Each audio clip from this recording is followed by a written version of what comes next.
අද මගේ ඩයට් එකේ 36 වෙනි දවසේ 36 වෙනි දවසේ මම ඩයට් එකට එකතු කරගත්තේ මොනවද ඒව හදාගත්තේ කොහොමද කියලා තමයි මම මේ වීඩියෝ එකෙන් ඔයගලන්ට පෙන්නන්නේ. ඔය හදාගන්න විදිහ බලමු. දැන් ඔය ඉස්සෙල්ලා මම හදාගෙන තියෙනවා මොනවද කඩල ෆ්‍රයි කරලා චිකන් එක එහෙම එකක් හදාගත්තා. ඒක හදන විදිහ මම ඔයගලන්ට දැන් කියන්නම්. ඉස්සෙල්ලා මම උතන කඩල අරන් තියෙනවා. කඩල ඔය කලින් මම ස්ටීම් කරලා ෆ්‍රිජ් එකේ තියාගත්ත කඩල ඕවා. ඒ කඩලකට මේ මස් කපලා දාලා චිකන් බ්‍රෙස්ට් එක හෝ මොනවා හරි චිකන් කියන්නේ චිකන් කපලා දාලා ඒකට ලුණු ගම්බිරිස් දාලා හොඳට අත ගන්න ඕනේ.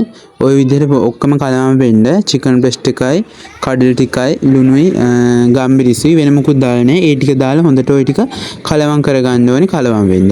ඒකල්ල අපි මොකද්ද එයාර් ෆ්‍රයි එක අරගෙන එයාර් ෆ්‍රයි එකට තමයි ওই ටික ඊට පස්සේ එකතු කරගන්නේ. එයාර් ෆ්‍රයි එකට ওই ටික දැම්මම පස්සේ කඩල ටික පල්ලෙහාට යන්න දාන්න ඕනේ. චිකන් ටික උඩට හිටින්න දාන්න ඕනේ. ඒ කියන්නේ ඕක උඩින් එන අර රස්නෙට තමයි ෆ්‍රයි වෙන්නේ. මං ඔයිට අමතරව ඕකට දාගත්ත තව මේ මොනවාද බත්තල මං අද බත්තල ඉව දවල්ට ඒ බත්තල කියන්නේ උයන් ඉස්සෙල්ලා මං ස්ටීම් කරලා ගත්ත බත් එක උයද්දී බත් එක උඩින් තියලා ඒකෙන් කෑලි ටිකකුත් මේ ෆ්‍රයි වෙන්න ඕකටම කලවම් කරලා දාගත්තා මං. ඊට ඔය ටික මේ එයාර් ෆ්‍රයි එකට දාලා එයාර් ෆ්‍රයි එක සෙල්සියස් 180ට විනාඩි 30කට ෆ්‍රයි වෙන්න දැම්මා. ඊට පස්සේ මම බත් එක පෙන්නුවේ. බත් එක මම කලින් උයාගෙන තියාගෙන තිබි බත් එක උයාගත්තා. මේ කියන්නේ වීඩියෝ කරේ නෑ බත් උයාගත්තා කලින්. ඒ බත් එකේදී නම් තමයි ඔය මේ මොනවාද බත්තල ටික මේ ස්ටීම් කරගත්තේ. ඒ බත්තල වලින් ටිකක් තමයි අර මම චිකන් එකට එක්ක එයාර් ෆ්‍රයි වෙන්න ගත්තේ. ඊට පස්සේ මම හදන්න ගත්ත බත්තලයි කරවල තෙල් දාලා බණ්ඩක්ක දාලා ඒකට අවශ්‍ය ටික තමයි මම උගලන්ට ඔය පෙන්නුවේ. ඔය තියෙන බණ්ඩක්ක ඔය විදිහට කෑලි වලට කපාගෙන තියෙනවා. ඕකට මම බණ්ඩක්කට අමතරව මේ බටු වගේක් තිබ්බා ගෙදර හැදිච්ච ඒවා. ඒව මොනවද වගා බටු කියලාද කොහෙද කියන්නේ ඒව දැම්මා. ඊට පස්සේ අපි බලමු මොනවද බත්තලේ කොහොමද හදාගත්තේ කියලා. බත්තලේක හදාගද්දී ඉස්සෙල්ලාම බත්තල ටික අපි ගන්න මොකක් හරි භාජනයට අරගෙන ඒකට අවු මිරිස් ටිකක් දා ගන්න ඕනේ. මොකද මම මිරිස් කුඩු දාන්නේ කිඩට හදනේවට. අවු මිරිස් ටිකයි ඊට පස්සේ ඒකට රම්පි ටිකක් දා ගන්නවා. කරපිංච තිබ්බේ නෑ. කරපිංච කඩ හිටියේ නෑ. මම රම්පි දාලා හදාගත්තා. ඊට පස්සේ සුදු ලුණු, තක්කාලි, ලුණු ඒ ටික දා ගන්න ඕනේ. ඊට පස්සේ ඕකට පොල් කී දා ගන්න. මම පොල් කී සාමාන්‍යයෙන් එකවර පොල් ගාලා මේ බෙන්ඩර් කරලා පොල් කිරි හදලා ෆ්‍රිජ් එකේ තියන් ඉන්නේ. ඊට පස්සේ ඔකට තව දානවා මම උළුහල් ටිකක්. උළුහල් ටිකක් දාලා ඔකට මොනවද කරාමිනේටි දෙකක් විතර දානවා. කිරි දාන එකන්නේ. ඊට පස්සේ කුරුඳු පොතුත් කෑල්ලක් දෙකක් විතර දානවා. ඒ ටික ඔක්කොම දාලා ඔකට කහ මං අර කිරි දාළු වෙනවට සාමාන්‍ය මිරිස් කුඩු 3-5ම ලොකුවට දාන්නේ. අමු 3-5 තිබ්බ ටිකක් වෙලාවකට දානවා. නැත්තම් මේ කහ කුඩු විතරයි දාන්නේ. පරිප්පු වලට එහෙම මේ කහ කුඩු විතරක් දාලා වෙපුවාම රහ යන්නේ ටික දාලා ඔය මිරිස් කුඩු 3-5 දාන්න නැතුව වෙපුවාම කහ දාලා ඊට පස්සේ ඔකට පොල් කිරි දානවා. පොල් කිරි මම මේ මොනවාද ෆ්‍රිජ් එකේ තිබ්බ පොල් කිරි තමයි ගත්තේ. ඊට පස්සේ ලුණු දානවා. ඔය ටික දාලා ඉතින් ඕක මේ ලිපේ තියලා හදාගන්න තමයි තියෙන්නේ. ඔය තියෙන්නේ පොල් කිරි.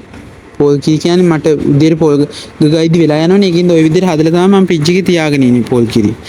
ඊට පස්සේ ඔය ටික දාලා ඔය ටික දැක්කම ලිපේ තියද්දි මේ තම්බලා තිබ්බ හින්දානේ දැන් ගොඩාක් අර තැම්බෙන්න ඕරින් නැහැ. අර අනිත් ටික තැම්බුණා නම් ඇති.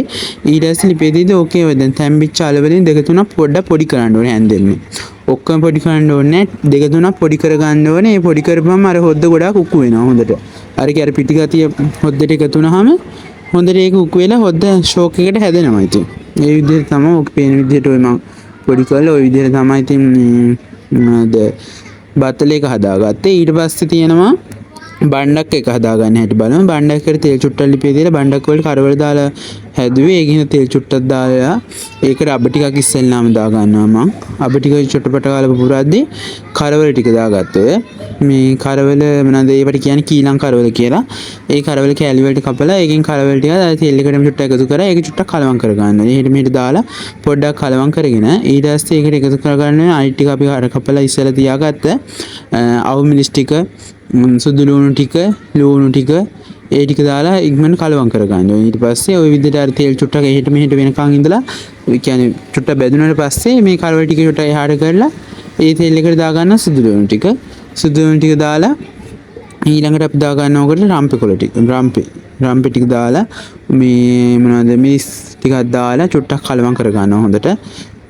චුට්ටක් කලවම් කරගෙන චුට්ටක් ඕක තියන්න ඕනේ. ඔය විදිහට ලුණු ටිකයි තක්කාලි නම් කොහොමද තෙල් එකට දාන්න එපා. තක්කාලි එක මම දාන්නේ කොහොමද පස්සේ තෙල් වලට තක්කාලි එකතු කරන්නේ. අනික ඇලුමිනියම් භාජනයකට මැටි භාජන තාමනේ ඔය තෙල් දානෙම උයන්නත් ඕනේ මැටි භාජනවල.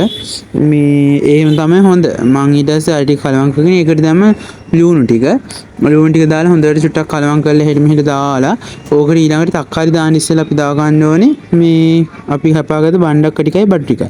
බටු මං ඉස්සෙල්ලා තන ඔය කපන එක පෙන්නුවේ නෑ. බලන්න දැන් මම ඕක තෙලට දාද්දි බටු ටික ඕගොල්ලන් බලාගත්ත හැකි ගත්ත බටු වර්ගෙ මොනවද කියලා. වගා බටු කියලා තමයි මට කියන්නේ. මේ බටු ටිකයි බණ්ඩක්ක ටිකයි මම දැන් ඕකට එකතු කරගන්නවා. මොන විදිහට බලන්න. ඔහොම බටු ටිකයි ඔය තියෙන ගත්ත බටු එක.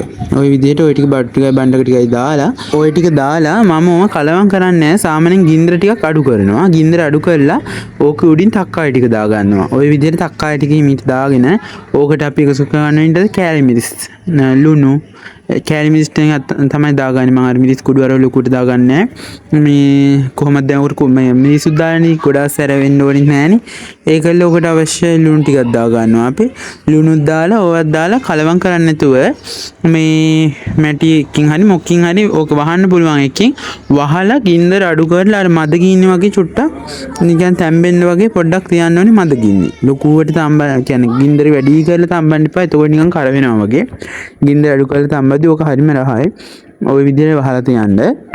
මං කාපු රස මේ රහම රහයි මේ බණ්ඩක්ක එකයි කරවල තෙල් දාපු එක පට්ට රහයි. ඊට පස්සේ උතන තියෙන්නේ මං අර මුලින් කියාවුව එයාර් ෆ්‍රයි එකට දාලා හදාගත්ත කඩල එක. කඩලෙකට ඕවා මේව දාලා ඔය තියෙන්නේ මං අර කිව්ව බතල ටිකක් එයා කරගත්ත කියලා අතන වීඩියෝ එකේ නෑ නේ ටික. ওই බතල ටික ඒ මං හදාගත්ත බතල ටික තමයි ඔය තියෙන්නේ. මේ ඒ විදිහට මස් ටිකයි බතල ටිකයි ඔය විදිහට තියෙනවා.